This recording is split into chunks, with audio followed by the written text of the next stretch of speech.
positiboa dela bailarentzat eta iruztunentzat.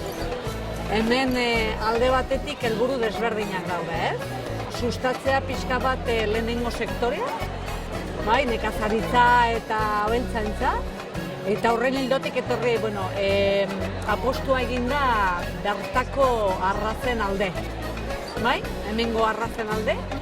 Gero beste aldetik baditu ere hemengo artisauak eta ekoizleak.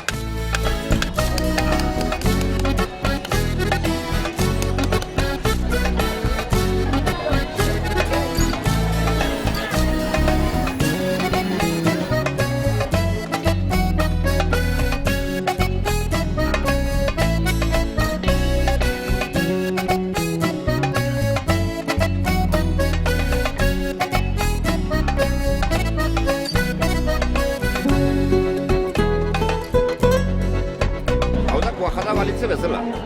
Egin dugu kuajada. Orainari gara kuajada puskatzen. Gazta egiteko.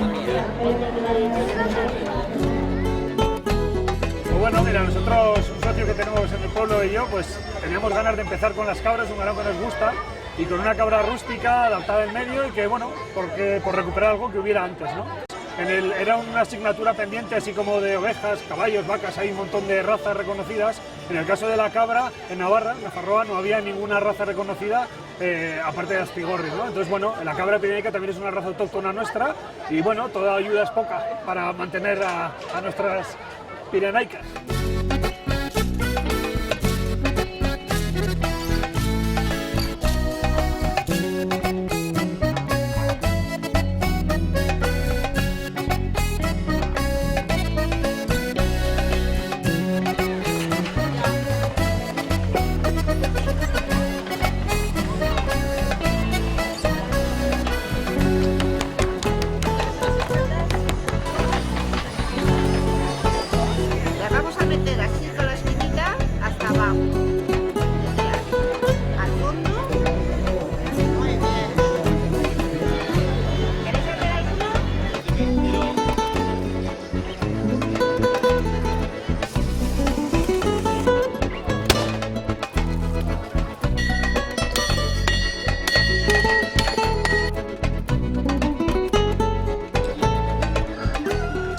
Me decidí hace 4 o 5 años por criar gallinas de raza.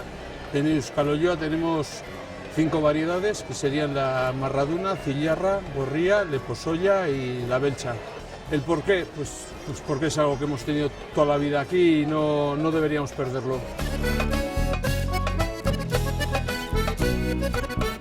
Hirugarren urtea izan da, antolatu dena, eta nik uste dut arrakastatxoa izan dela. Eguraldiak lagundu du oraingoz, ez du euririk bota, eta horrek ere lagundu du.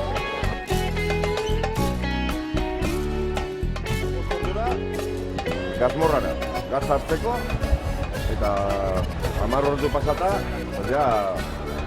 iziko genuke balda batean azala egiten.